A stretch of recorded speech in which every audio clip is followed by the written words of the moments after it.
Muchas gracias, Arturo. Buenas noches. Los felicito. Aquí están, como dice una expresión muy hispana, aquí están al pie del cañón, ¿verdad? Cada miércoles, qué bueno. Yo no sé cómo se estén sintiendo ustedes, pero la verdad es de que se va poniendo cada vez más bueno, ¿no? En cuanto a la temática y a la perspectiva que Dios nos está permitiendo tener con respecto a la realidad que todos enfrentamos, que es necesidades que están insatisfechas y nos preguntamos tantas cosas por ello. Y el día de hoy vamos a dar una mirada, una reflexión más de cerca a la promesa que Dios nos ha hecho de resolver todas nuestras necesidades, porque ¿sabía usted que hay un pasaje que promete que Dios nos va a cumplir o dejar satisfechas todas nuestras necesidades y puede provocar entonces mucha confusión en nosotros? Y me estoy refiriendo a Filipenses 4:19. Filipenses 4:19, y dice: mi Dios pues suplirá todo aquello que os falte conforme a sus riquezas en gloria en Cristo Jesús. Creo que algo que debemos recordar y aprender y reforzar es el hecho de que, lo hemos dicho muchas veces, Dios no habla por hablar. Y cuando Dios dice algo, lo cumple, no es como nosotros. Entonces creo que cuando hay un malentendido, una confusión, realmente se debe entonces a que no estamos leyendo como debemos leer. Yo creo que todos hemos experimentado, por ejemplo, al estar hablando con algún niño, alguno de nuestros hijos, y en la mente del hijo está lo que nos está pidiendo. Y nosotros estamos hablando, a lo mejor dando la explicación o las condiciones para el cumplimiento de lo que nos pide, pero ellos eso no lo escuchan. Ellos solo están esperando que empecemos a proveer lo que están pidiendo. Y creo que esto sucede mucho en nosotros como cristianos, en nuestro acercamiento a Dios a través de sus promesas. Ahora, ahí dice: mi Dios suplirá todo, ¿sí? Y lo hemos dicho, el absoluto no es de cualquier persona. Dios está diciendo, porque es su palabra, todo, ¿verdad? Y entonces preguntamos: ¿suplirá todo? Entonces, ¿por qué entonces tengo carencias? Y entonces la pregunta es lógico: ¿quién falló? ¿Dios o yo? Porque si aquí dice que suplirá todo lo que me falte y me falta algo, quiere decir que algo está mal, o sea, algo no está funcionando. Y entonces te preguntaría: ¿crees tú verdaderamente, de veras, crees tú que Dios puede satisfacer toda tu necesidad? ¿De veras crees que puede? Y creo que en la medida que decimos que sí, se agrava más nuestra situación. Porque si dijeras: bueno, es que quiere pero no puede. Y entonces, bueno, pues como cuando nosotros como papás, ¿no? Queramos muchas cosas para nuestros hijos, pero no todas podemos dárselas. Pero creemos que Dios puede satisfacer nuestra necesidad, sí, pero entonces, como que insisto, se complica más. Bueno, si dice que me va a suplir todo y yo tengo necesidades y creo que puede, entonces ¿dónde está el más, no? Porque entonces vendría la siguiente pregunta: ¿crees que Dios quiere satisfacer todas tus necesidades? ¿Crees sí o no? Y entonces más complicado todavía. Se fija, conforme vamos estudiando o reflexionando en las habilidades o el carácter de Dios, más complicado es para nosotros comprender la aparente incumplimiento de este pasaje en nuestras vidas. Porque hay alguien aquí que el día de hoy no tenga alguna necesidad insatisfecha, para que mejor agarre el micrófono y yo me siento a escucharle, ¿verdad? Porque creo que todos tenemos necesidades insatisfechas. Y entonces empezamos a argumentar y podemos decir: bueno, yo sé que Dios puede satisfacer mis necesidades. Sé que Dios quiere, pero puede, pero como las tengo, a lo mejor no quiere. Y entonces empezamos a poner en tela de juicio o su habilidad o su deseo. ¿Sí? Y ahí es donde empiezan los problemas. ¿Por qué Dios no satisface todas mis necesidades? Es más, ¿por qué no lo hizo cuando recibí a Cristo? Hay muchas veces en que se hace creer falsamente que cuando vengamos a creer en Dios a través de Jesucristo, todos nuestros problemas se acabarán. Y entonces quedamos otra vez en el aire. Pero la realidad es esto: Dios ha dado su palabra prometiendo cumplir todo lo que te falte conforme a sus riquezas en gloria en Cristo Jesús. Ahí está, lo estamos leyendo, no lo estamos inventando, está en la Biblia, lo puedes subrayar, ¿sí? Su palabra, la palabra de Dios, es un compromiso. Podríamos decir algo bien que se ha perdido mucho en nuestros tiempos: Dios sí tiene palabra. Dios sí tiene palabra. ¿Te has fijado cómo en nuestro entorno hemos tenido que recurrir a argumentos adicionales cuando decimos algo porque ya no es fácil que se nos crea? Te lo juro, de veras, te lo juro, en serio, de veras. No me vas a creer, pero me doy a entender porque es lo que ha estado sucediendo. Pero Dios, al dar su palabra, Él ha comprometido, es una afirmación, es una promesa segura. Ahora, la validez de una promesa, de cualquier promesa, va a depender de dos factores, dos condiciones. Primero, la habilidad de la persona que me está prometiendo, ¿verdad? Yo te puedo decir: ¿sabes qué, Johnny? Yo te prometo que te voy a dar $1,000,000. Y tú dices: el pastor podrá querer, pero no tiene la habilidad para dármelos. Entonces, ay, pastor, no diga mentiras, ¿verdad? Me doy a entender. Depende de la habilidad, pero también depende de la integridad. A lo mejor los tengo y te los puedo dar, pero no te los voy a dar, nada más te estoy manipulando, ¿sí? Te estoy controlando, ¿no? Entonces depende, insisto, de la habilidad de quien promete y de la integridad de quien promete. Y Dios es hábil y además es íntegro. Quiere decir que el problema entonces no está en Dios. Si tú y yo estamos padeciendo necesidades insatisfechas, es porque nosotros algo estamos comprendiendo equivocadamente. La palabra de Dios es para ti y para mí, y Dios es el mismo, no ha cambiado. Nos dice Hebreos, el libro de los Hebreos, el 13:8, Hebreos 13:8 nos dice que Jesucristo es el mismo ayer y hoy y por los siglos. Entonces, no importa cuándo dio esta promesa a Dios, es válida. ¿Por qué? Porque Dios no cambia. Cristo es el mismo, ¿sí? Ahora, entonces tenemos que irnos un poquitito más. Vamos ya no analizando al dador de la promesa, porque vamos a partir de la afirmación de que Dios quiere, Dios puede y Dios es íntegro y es hábil para cumplir sus promesas. Entonces vamos a tratar de analizar en nuestro enfoque. A lo mejor no hemos entendido correctamente y esto es lo que suele suceder. Vamos revisando cuál es la naturaleza de la promesa de Dios. La naturaleza, ¿sí? Mientras mejor conozcamos a Dios, mejor será nuestra relación y nuestra comunión con Él. Podremos comprender cómo dice las cosas y por qué las dice, y podremos confiar cada vez más en Dios conforme le vamos conociendo. Va a ser menos difícil cuestionar su habilidad, su integridad o su disponibilidad para responder. No sé si me doy a entender. Y el punto, creo que uno de los elementos débiles en nuestra vida es que no nos hemos dado el tiempo suficiente para conocer lo suficiente a Dios. Y como no le conocemos lo suficiente, entonces le aventamos la culpa a Él. Como no tengo satisfecho, entonces le lanzo la culpa a Él porque no le conozco. Pero si le conozco mejor, podré saber que Él puede, que Él quiere y que Él cumple su palabra.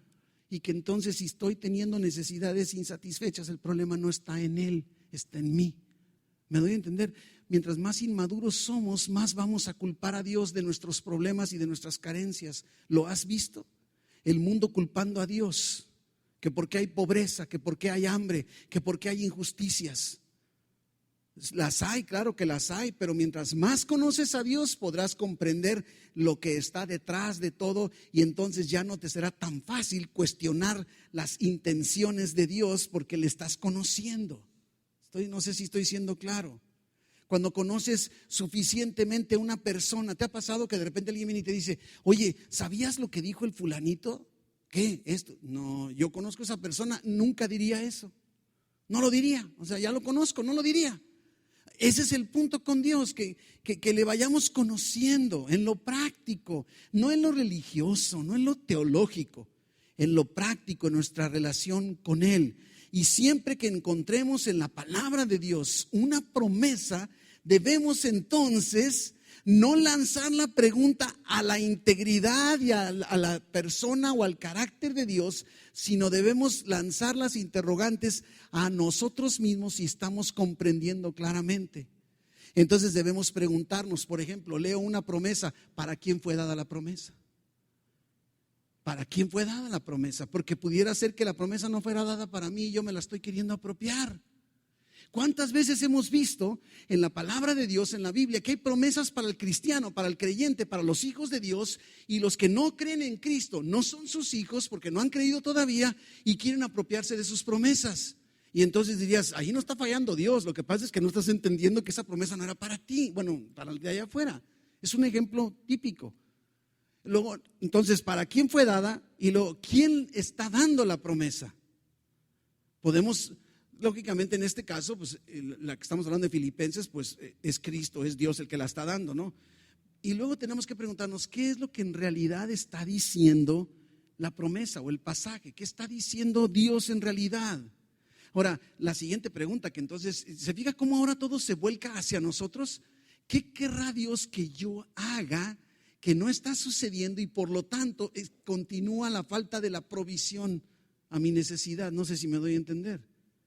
Porque si la falla no está en Dios, entonces está en mí. ¿Habrá algo que yo me falte hacer o debo dejar de hacer para experimentar la satisfacción que estoy buscando?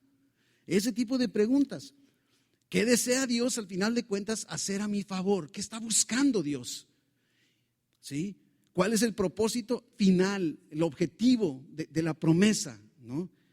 ¿Qué es lo que motiva o mueve a Dios para hacer la promesa que estamos leyendo? Si agarramos estas preguntas, no nos vamos a ir una por una, pero si agarramos todo este tipo de preguntas como ejemplo y tratamos de comprender el pasaje de Filipenses 4:19, nuestra perspectiva va a cambiar totalmente, por completo. Ahora, hay dos clases o dos tipos de promesas y esto es importante como cristianos que las comprendamos. Porque este es otro punto. Dependiendo del tipo de promesa, es que si no hemos entendido claramente, caemos entonces en el peligro o en el potencial de malentender. Esta cosa que ya le dije que se calle, no se calla.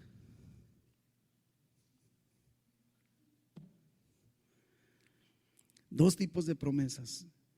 Mientras más sepamos acerca de una determinada promesa, podremos comprender qué tipo de promesa es. Ahí te van dos tipos de promesas: promesas incondicionales y promesas condicionales o condicionadas. Incondicionales, y debemos comprender la diferencia. Promesas incondicionales, por ejemplo, Dios afirma que va a hacer algo sin importar nuestro comportamiento. Esa es una promesa incondicional. Hagas lo que hagas, Dios la va a cumplir. Tú no tienes que hacer nada, no tienes que decir nada, no tienes que ir aquí, no tienes que ir allá, no tienes que contestar, no tienes que hablar, no tienes que... Esa es una promesa incondicional. Dios la va a hacer, hagas lo que hagas tú. Dios la va a hacer, esa es una incondicional. Dios hará lo que desea hacer con o sin la participación nuestra. ¿Sí? Eso es una promesa incondicional y nada va a interferir en el cumplimiento de una promesa incondicional. ¿Sí? Ahora, las promesas condicionales, ¿sí? Ahora sí, la acción, la respuesta de Dios depende o está basada en parte a nuestra respuesta. Podríamos decir que lo que tú y yo hagamos o dejemos de hacer va a influir en el cumplimiento de la promesa de Dios. Hay una condición que se debe cumplir para entonces yo estar siendo candidato para que me dé el cumplimiento de la promesa. Y entonces te digo, no te confundas, porque muchos tendemos a tomar una promesa condicional como si fuera incondicional. Tú prometiste, Dios, y ahora me cumples. Y Dios dice, espérame, pero yo te la prometí condicionado a, ¿Me doy a entender? Es muy peligroso en ese sentido, porque entonces cuando no hemos logrado diferenciar entre una promesa condicionada con una incondicionada, entonces nos puede llevar a la frustración, a la decepción, a la desilusión y hasta dudar de Dios. ¿Cuántas veces estamos esperando en nuestra vida que Dios cumpla su promesa, cuando es Dios quien está esperando que nosotros hagamos lo que se requiere hacer para entonces enviar su respuesta? Y ahí estamos, así como a ver cuándo, Dios, a ver cuándo. Y Dios dice, pues a ver cuándo. Y ahí está atorado todo. Y luego cuestionamos a Dios, nos frustramos. Es que aquí dice Dios y tú no has cumplido. Yo soy bueno, yo me porto bien y no hago travesuras. Y tú no cumples, Dios. Y lo vemos a diario, por ejemplo, en nuestro trato como papás. Un ejemplo, imagínate que un papá le dice, mira hijo, cuando termines la universidad te voy a dar un carro. Ay, de veras papá, sí. Se inscribe en la universidad y allá como a la mitad de la carrera se da cuenta que puede meterse a trabajar y ganar mucho dinero, y entonces deja la escuela, ¿sí? Y se pone a trabajar y está esperando que papá compre el carro. ¿Está fallando papá? No, mientras el hijo no termine la universidad, no puede esperar el cumplimiento de la promesa. Ahora, este ejemplo que le pongo del carro con el hijo es muy claro, muy evidente. El problema, por eso le decía que tenemos que hacernos muchas preguntas de reflexión ante cada promesa, es porque no siempre está tan claro si es condicional o es incondicional. Ahora, y si es condicionada la promesa, ¿cuál es la condición? Y entonces se vuelve todo un reto, ¿sí? Entonces, cuidado, mi hermano, cuando leas una promesa. Y Filipenses 4:19, ¿sí? Mi Dios pues suplirá todo lo que os falta conforme a sus riquezas en gloria en Cristo Jesús. ¿Qué tipo de promesa será? Y tú dices, bueno, pues incondicional, ahí no dice nada. No dice, si te portas bien, entonces suplo todo. Pero en realidad podemos encontrar que sí depende al menos de dos cosas. Dice, mi Dios, ¿sí? ¿Esto qué quiere decir? Que si tú quieres experimentar el cumplimiento de la promesa de Filipenses 4:19, primero tienes que tener una relación personal con Dios. Primer paso. Si no lo tienes, entonces no viene ese cumplimiento. No se ha cumplido esa condición. Y el segundo dice, conforme a sus riquezas en gloria, y luego que en Cristo. Si no estás en Cristo, ¿se acuerda que dice? De modo que si alguno está en Cristo, ¿qué dice más? Las cosas pasaron, aquí todas son hechas nuevas. ¿Se fija? El cumplimiento entonces de la promesa de Filipenses 4:19 está basado en una relación personal con Dios y con Jesucristo. Mientras no la tengas, no puedes estar esperando que se cumpla. Ahora puede sonar, tú dices, no, yo sí creo en Cristo, yo platico con Dios, yo leo la Biblia, hago oración y vengo los miércoles también del domingo, aquí estoy aguantando la lección de los miércoles. Sí, pero en Cristo representa mucho más allá.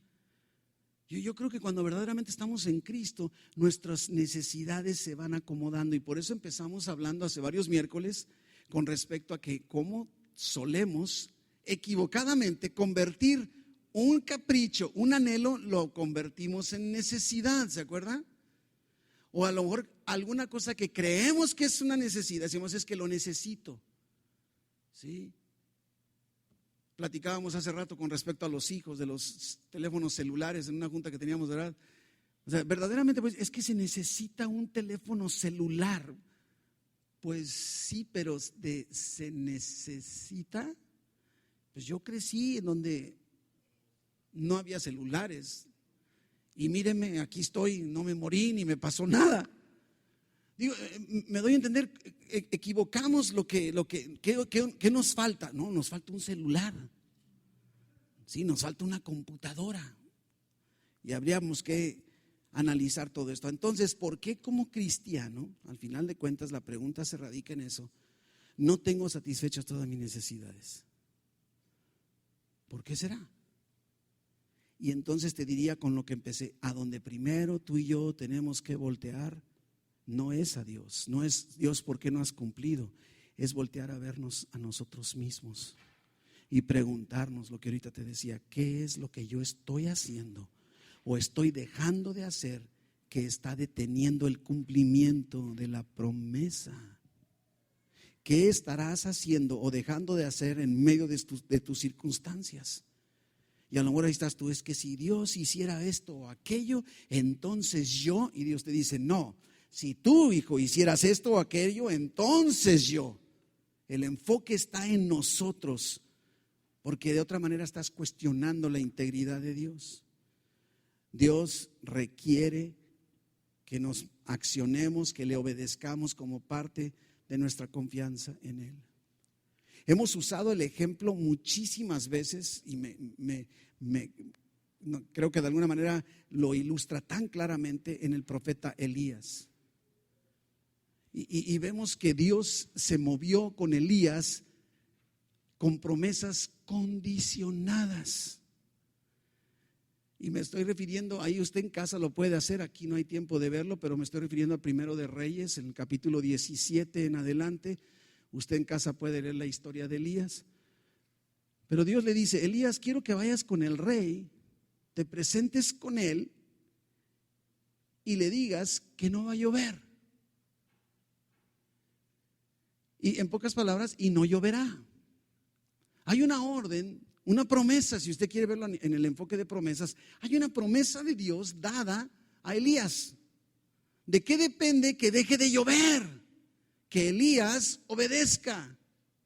Yo me quiero imaginar que mientras Elías estuviera en la azotea de su casa, podría seguir relampagueando y lloviendo, pero con ganas, aguaceros.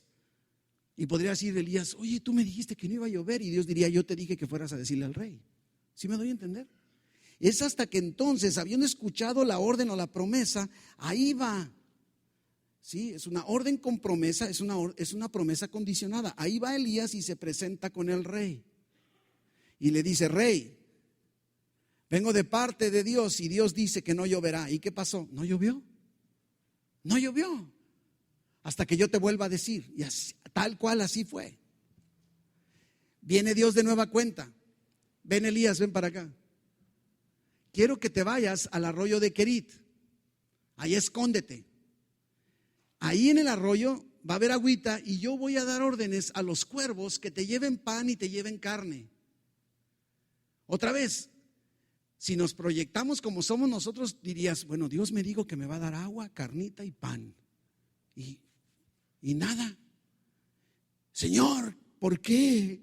Y lloras y vas con el pastor, es que Dios me prometió y no me cumple, pastor. Y empezamos a hacer tanto tango porque estamos concentrados en Dios cuando debemos analizarnos a nosotros mismos. Elías se dio cuenta y dijo, bueno, ¿qué tengo que hacer para experimentar los club sándwiches? Pues irme al arroyo de Querit. Y ahí va Elías y llega al arroyo de Querit y ahí hay agua y llegan los cuervos y le traen todos los días pan y carne.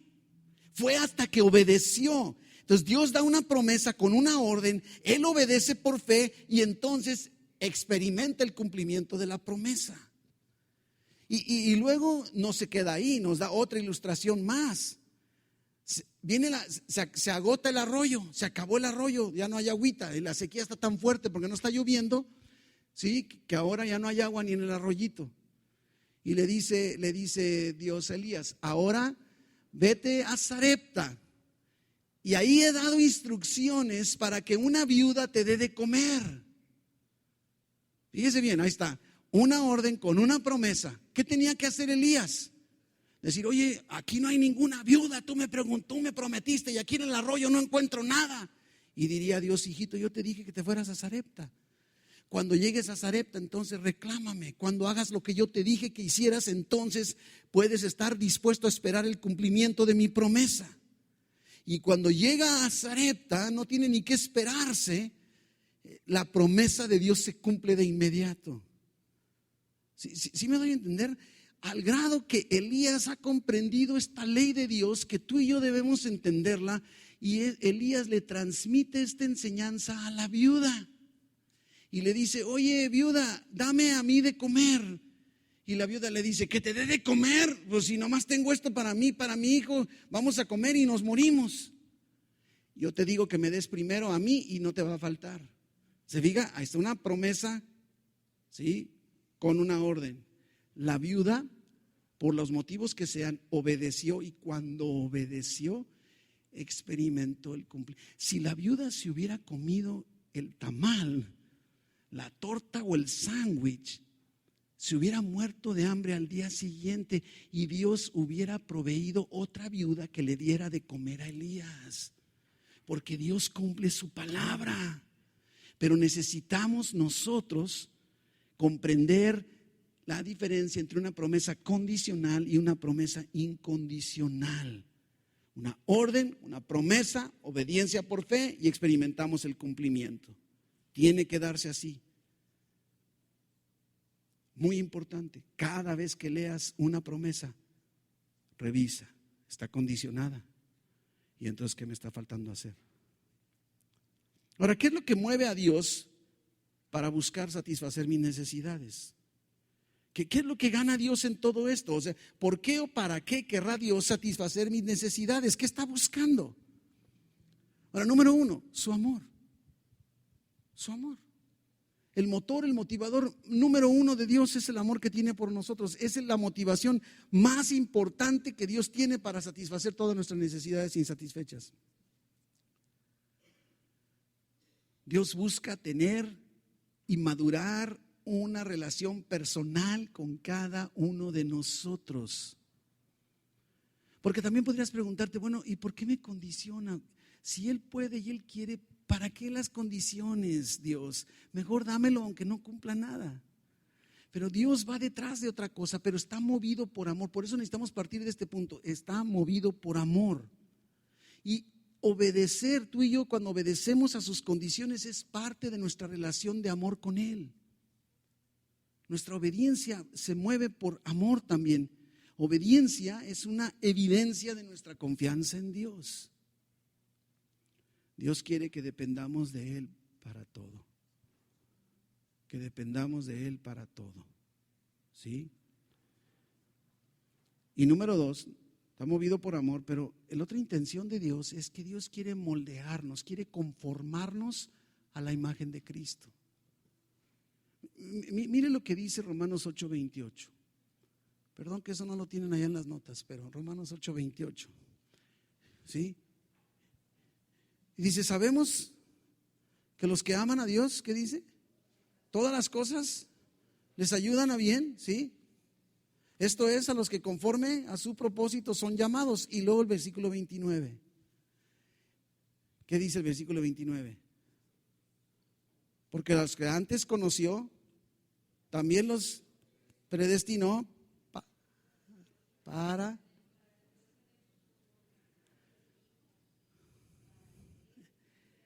hechos conformes a la imagen de su Hijo, de Jesucristo. Dios quiere moldearnos, que nos parezcamos más a Cristo, cada vez más, cada vez más. Entonces Dios, en su sabiduría, sabe que se requiere una condición en la promesa que va a provocar, uno, que experimentemos su amor, y dos, que maduremos, que crezcamos. ¿Se acuerda que hemos dicho cuál es la definición más sencillita del crecimiento o madurez espiritual? Que hoy te parezcas un poquito más a Cristo que ayer. Eso es ir creciendo espiritualmente. Y el objetivo de Dios es moldearnos, ¿sí? El propósito de Dios en nuestra vida no es satisfacer nuestras necesidades. Ese no es su objetivo primario, es hacernos a la imagen de Cristo. Entonces, si tiene que privarnos con una condición del cumplimiento, lo va a hacer con tal de que eso produzca un crecimiento. ¿Cuántas veces hacemos cosas por conveniencia? Siempre. Sí. Y Dios lo sabe. Dios nos conoce. Y el punto está que muchos tienen conceptos equivocados de Dios. ¿Ha visto personas que ven a Dios como Santa Claus? Así como un Santa Claus, ¿no? Papá Noel, o como dicen. Dios, para mañana quiero 1,000 pesos y quiero mi cartita y se la doy a Dios para que me cumpla como Santa Claus. Dios no es Santa Claus. Sí sabías, ¿verdad? Otros ven a Dios como el genio de la lámpara, ¿qué? Maravillosa, como de Aladino, ¿no? Y están frote y frote lámparas. Así, Dios, concede, nada más concédeme, nada más 3 deseos y entonces te seguiré. O sea, Dios no es un genio de ninguna lámpara. Otros ven a Dios, ha visto como las máquinas de Coca-Cola. Bueno, ya aventé un gol, ¿no? De lo que sea, pero que usted llega a la máquina y le pone una moneda y le pica el botón del sabor de bebida que usted quiere y usted espera que salga la lata, ¿verdad? Y si no sale, ¿qué hace usted? Patea la máquina. La patea, se enoja. ¡Qué indignación! Hay que quejarse. Y así parece. Mira, Dios, yo ya fui el miércoles a la iglesia y escuché al pastor 1 hora hablar de necesidades insatisfechas. ¿Dónde está la Coca-Cola? Me doy a entender, así somos. Ya me porté bien, ya hablé bonito, ya fui a la iglesia, ya leí la Biblia un versículo, ya di gracias por los alimentos. Decía un sobrino, le decía yo, ponte a orar, que ores por los alimentos. Y luego de repente me dice, ¿sabe cuál es la parte que más me gusta de la oración? Me dice el muchacho, el niño. ¿Cuál? Amén. Sí. Creemos que ya, eso es todo. Ahora sí, ya, espero el cumplimiento. ¿Sí? Así no es Dios. Dios no está presente en tu vida para hacer las cosas a tu manera. Dios no existe para tu placer. Nos dice en Apocalipsis que tú y yo fuimos creados para su placer. Es totalmente contrario. Nosotros existimos para su placer. Dios no existe, no está para cumplir tus sueños. Nosotros existimos y fuimos creados para ser parte de los planes y propósitos eternos de Dios. Este es un enfoque totalmente diferente. Nosotros no fuimos los que creamos a Dios y después le vamos a decir lo que tiene que hacer por nosotros. Dios nos creó a nosotros y Él es quien da las órdenes. Esto cambia totalmente la perspectiva cuando le estamos a lo mejor reclamando por lo que creemos que es una falta de cumplimiento de una promesa. Al acercarnos a las promesas de Dios, debemos entonces siempre tener en mente que el principal propósito de Dios para nosotros es moldearnos a la imagen de Cristo. Es lo que Él está buscando. Y entonces también esto me puede ayudar a resolver el por qué hay ciertas cosas que yo quiero que me dé y no me ha dado. Si hay algo que no me va a moldear, no me lo va a dar. Aunque yo crea que sí, no me lo va a dar, ¿sí? Dios quiere tener con nosotros la misma relación que tuvo Él con Cristo cuando Cristo estuvo aquí en la tierra. Ese es su deseo, una relación tan cercana que hagamos que solo Él dirija nuestras vidas, que hagamos solo lo que Él nos diga y todo para su gloria. Que seamos como Cristo. Eso es lo que Dios tiene en mente para nosotros. No es lo que yo quiero, ¿verdad que no es lo que tú quieres? No, yo quiero pagar mi renta. No, yo quiero comprarme un carro. Yo quiero tener un teléfono de los últimos que acaban de salir. ¿Yo para qué quiero? ¿A mí de qué me sirve parecerme a Cristo? Así somos. Es más, si me compras el teléfono, Dios, si me das el dinero, me voy a parecer a Cristo, porque voy a evangelizar con mi teléfono. Ay, sí. ¿Se ha fijado que así somos mañosos, verdad? Una relación fresca, diaria. Si usted está viniendo a Aventura de Oración, hubo una ocasión en que estuvimos viendo los nombres de Dios. Y uno de los nombres en hebreo de Dios es el Shaddai, el proveedor, el que provee, Dios que provee. Y Dios, de alguna manera, su presencia en nosotros es así, de continua provisión. Y lo vemos cuando Dios interviene, Él está atento a las necesidades. Mire, vayámonos al Éxodo, cuando el pueblo de Dios está en el desierto. Yo me pongo a pensar, ahí están el pueblo de Dios caminando. ¿Has andado en el desierto? Sí, has ido para Sonora. Sí. Y el solecito está, pero yo me imagino mucho que a lo mejor me quiero proyectar, si yo estuviera ahí caminando, empezaría: Dios, provéeme una sombrilla, un paraguas. Declaro en el nombre de Jesús una provisión abundante de paraguas, porque mi mente está limitada. Estoy pensando en mí. ¿Y Dios qué hizo? Mandó una nube. Dios no se mide. Paraguas, a decir, ¿qué es eso, hijo? No, yo voy en grande. Y mandó una nube que los protegía todo el día, y no solo los protegía, los dirigía. Sabían para dónde ir. Le pidieron ellos una nube. Yo nunca vi, no creo que hayan dicho: Señor, mándanos una nube que nos tape el sol y que nos vaya diciendo. A ellos no se les ocurrió, pero a Dios sí, porque Dios sabía que lo que les haría falta era cobertura y dirección. Suplirá todo aquello que os falte. No tu criterio, tu evaluación de falta, sino la de Él.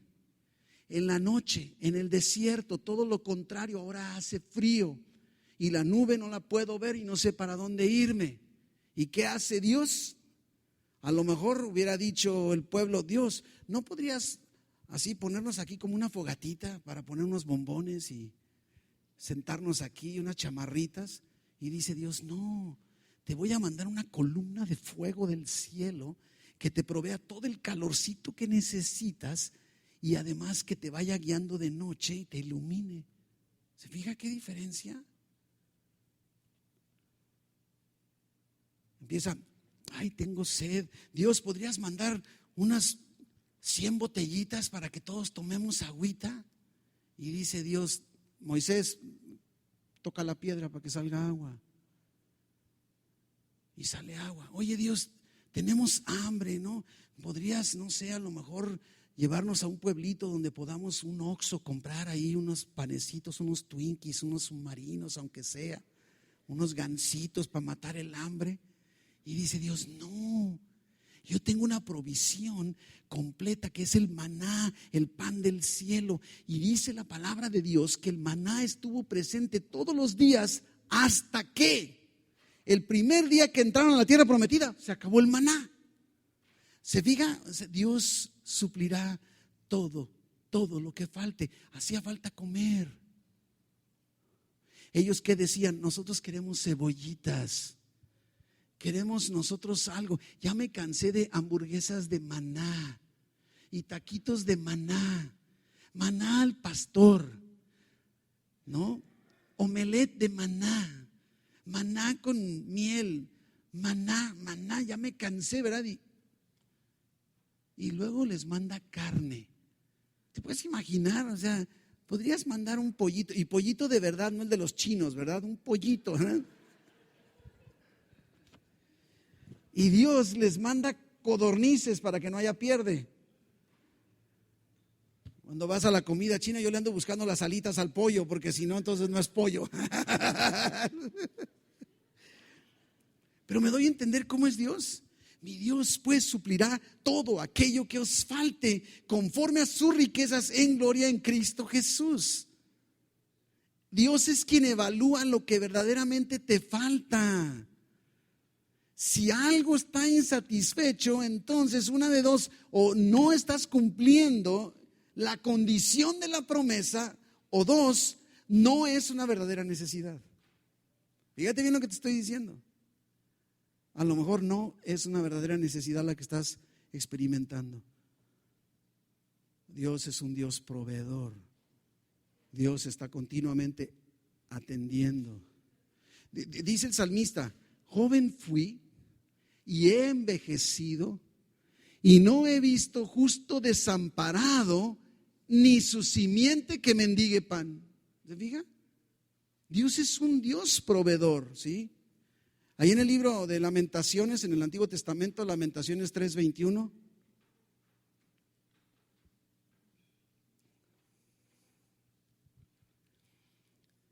Y dice, es Jeremías el que está escribiendo, ¿sí sabía usted? Esto recapacitaré en mi corazón y por lo tanto esperaré. Por la misericordia de Jehová no hemos sido consumidos, porque nunca decayeron sus misericordias. Versículo 23, nuevas son cada mañana. Grande es tu fidelidad. Mi porción es Jehová. Dijo mi alma, por tanto en él esperaré. Se fija, no está diciendo que todo está resuelto. Está en paz, está firme, está en espera, consciente de que tiene un Dios proveedor, un Dios misericordioso, un Dios que continuamente, cada mañana, nueva su misericordia. Eso es lo que estamos viendo. Su provisión es justamente lo que verdaderamente tú y yo necesitamos, la provisión de Él. Y Dios nunca te va a dar las sobras, va a darte justo lo que necesitas. Es que cada día, mi hermano, antes de dormir, busca a Dios, inclusive confiesa todo lo que esté pendiente en tu vida, para que el día de mañana, al amanecer, recibas lo nuevo que Él tiene para ti mañana, porque nuevas son cada mañana, cada mañana, cada mañana. Dice el salmista, Salmo 55:22, hecha. Esta palabra me gusta. No es una palabra a lo mejor muy decente, pero es muy gráfica, ¿no? Hecha. No dice dale, deja, pon, deposita. No dice echa. ¿Sabe lo que es echar? Echa. Echa sobre Jehová tu carga. Y dice, y Él te sustentará. ¿Se fija la promesa condicionada? El sustento viene cuando yo echo sobre Él mi carga.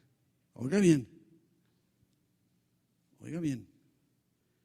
Y Él te sustentará, y dice, no dejará para siempre caído al justo. Y dice, nada más. La provisión de Dios fluye de quien es Dios, de su persona, ¿sí? De su carácter, de su naturaleza, ¿sí? Así es Dios. Dios es un Dios dador. Mire qué nos dice Santiago en el capítulo 1, versículo 17. Santiago 1:17. Dice, toda buena dádiva, toda y buena, ¿ya lo vio? Toda buena dádiva y todo don perfecto desciende de lo alto, ¿de quién? Del Padre de las luces, en el cual no hay mudanza ni sombra de variación. Él de su voluntad nos hizo nacer por la palabra de verdad, para que seamos primicias de sus criaturas. Mi hermano, su provisión nunca se agota. Nunca se agota. Estaba leyendo una encuesta que hicieron en la gente, en la calle, y les decían, a ver, con una sola palabra descríbame a Dios. No se vale más, una palabra, dígame, con una palabra describa a Dios. Yo me pregunto, ¿qué palabra usarías tú para describir a Dios si te hubieran preguntado a ti? Contestaron santo, justo, absoluto, eterno. Unos cuantos dijeron bueno, ¿sí? Pero unos cuantos.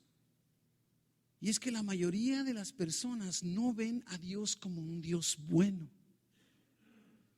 Este atributo, este carácter de Dios, parte de su carácter, no es muy aceptado.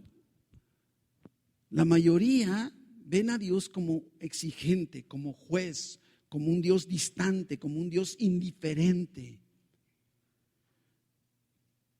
Aunque sí es cierto que es todo eso, pero también es un Dios fiel, es un Dios misericordioso, es un Dios perdonador, amoroso, bondadoso, proveedor, protector y bueno. ¿Se acuerda que le dijo Cristo cuando dice, maestro bueno? No, ¿por qué me llamas bueno a mí? Nada más hay alguien bueno, uno solo, que es verdaderamente bueno, y ese es Dios, no hay más. ¿Sí? Es que es una provisión de Dios en todo momento para nuestro bien, para nuestro bien. ¿Se acuerda cuando leíamos en el Evangelio que decía, qué padre, cuando su hijo le pida pan le dará una piedra? Y cuando le pida, mande una serpiente, ¿verdad? Siguiendo con ahí en Lamentaciones 3, pero el versículo 25, mire lo que dice, bueno es Jehová. Lamentaciones 3:25, bueno es Jehová a los que en él esperan, al alma que le busca. Bueno es esperar en silencio la salvación de Jehová. Mi hermano, Dios ve tu vida como un todo, desde principio hasta la eternidad. Tú y yo no lo podemos ver, pero Él así nos ve. Sabe lo que es mejor para nosotros siempre, todos los días, no nada más hoy. ¿Sí? ¿Se acuerda como nuestros padres que nos obligaban a comer verduras? ¿Sí? Nos obligaban a comer lo que no nos queríamos comer, lo que no nos gustaba. Ahora comprendemos por qué lo hacían y el beneficio. Bueno, que no siempre, pero bueno, sí, ¿verdad? ¿Verdad? Y no nos privaban de lo que era bueno, ¿verdad? Al contrario, ¿sí? Nos privaban de lo que no era bueno, aunque a nosotros sí nos gustara también. Y cuando venimos a Cristo, nuestra mente, como lo acabamos de leer en 2 de Corintios 5, nuestra mente es renovada, empezamos a comprender el por qué Dios nos privó de muchas cosas y nos ha permitido pasar por otras tantas. Es que la pregunta que debemos hacernos ante nuestra necesidad insatisfecha es, ¿esto que necesito es algo que Dios considera o define como bueno para mi vida? ¿Es esto algo que verdaderamente es algo que me falta, que es necesario? Dios sabe qué es lo que nos va a producir gozo, lo que nos va a producir placer, paz, aunque tú y yo no nos demos cuenta. Él sí sabe. Y Dios está esperando para las condicionadas a que tú actúes, y para las incondicionadas Él actúa. Y te digo, ¿acaso piensas que a Dios le cae de sorpresa tu necesidad? ¿Crees que dice, ay, tienes esta necesidad, qué bárbaro, no me había dado cuenta? Así no es Dios, así no es Dios. ¿Crees que Dios no está enterado de tu carencia, de tu necesidad? Déjame decirte algo, Dios te conoce mejor de lo que tú te conoces a ti mismo, mejor. Pues tampoco su provisión está fuera de su conocimiento o de su habilidad. Dios no te va a privar de nada que necesites saber o tener. Lo que Él considere que verdaderamente necesitas, te lo va a dar, te lo va a proveer completamente. No esconderá nada de su carácter, conforme a sus riquezas, nada de lo que le pertenece.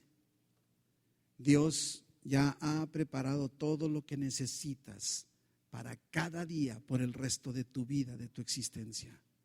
Esto es lo que Dios ha hecho en nuestra vida y tenemos que así acercarnos.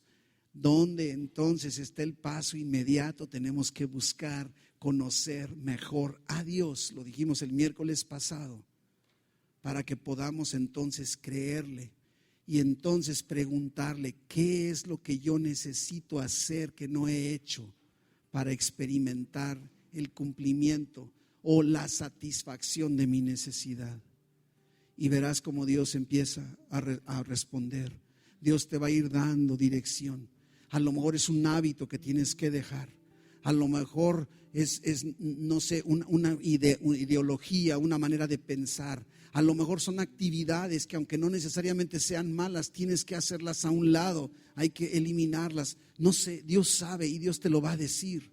Es más, te invito a que cierra tus ojos. Desde ahorita empiézale a decir: Padre, te pido en el nombre de Jesús que me muestres en esta noche qué es lo que yo necesito hacer para experimentar el cumplimiento de tus promesas sobre mi vida. Necesito que me muestres, Padre. Háblame, revélame. Ya no quiero seguir a la expectativa, quiero accionar. Lo que haga falta que yo haga, quiero saber, quiero dar pasos específicos a tu voluntad, a tus órdenes, a tus mandamientos. Oh Padre Celestial, delante de ti estamos en esta noche, reconociendo que tú eres nuestro proveedor, nuestro protector, y que tú has prometido darnos todo, suplir todo, conforme a tus riquezas en gloria en Cristo Jesús. Ayúdanos, Padre, a ver las áreas de nuestra vida que tienen que ser modificadas, los pasos, los cambios de dirección que tenemos que dar, o a lo mejor detenernos o caminar porque hemos estado quietos. A lo mejor hemos estado esperando que seas tú el que responda y tú estás esperando que nosotros respondamos. Perdónanos, Dios, por esta falta de visión, y en esta noche recibimos tu perdón y experimentamos, Señor, tu dirección, tu presencia, tu poder. Tu palabra nos dice que nos has dado la habilidad para enfrentar lo que sea, y en tus manos estamos, Señor. Que este resto de la semana continuamente tú hables a tu pueblo, Señor. Que tú vengas sobre cada uno de ellos, revelándote en una forma muy especial en sus vidas, llenándoles de tu poder, de tu perspectiva, de tu visión, moviéndoles a la acción, Señor. Guíales, guárdales, protégeles, bendíceles, Padre, sánales, prospérales. Muéstrate poderoso, mi Dios, en sus vidas, en el nombre de Jesús. Amén.